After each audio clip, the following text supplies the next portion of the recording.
বেলায় আমরা একটা গোপন সংবাদ পাই যে বদরুল হক বাড়ি চুড়াইবাড়ি নন্দীপাড়া, ওনার বাড়িতে প্রচুর ব্রাউন সুগার মানে হিরোইন মজুদ আছে। তারপরে এই খবর পাওয়ার সাথে সাথে আমরা থানা স্টাফ আমি সহ যাই ওনার বাড়িতে তল্লাশি চালাই। তল্লাশি চালিয়ে আমরা মোট 60টি সাবানের কেস উদ্ধার করি। তার মধ্যে প্রত্যেকটি সাবানের কেসের মধ্যেই হিরোইন ছিল। তো মোট হিরোইনের পরিমাণ প্রায় 78.50 গ্রামের মতো।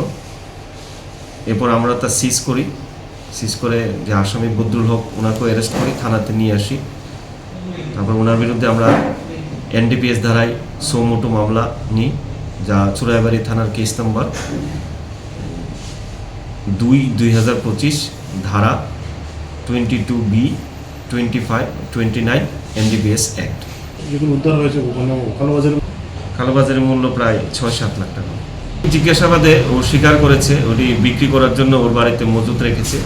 বাকি জিজ্ঞাসাবাদ চলছে, এটা আমরা তদন্তের স্বার্থে এখন আমরা এটা গোপন রাখছি।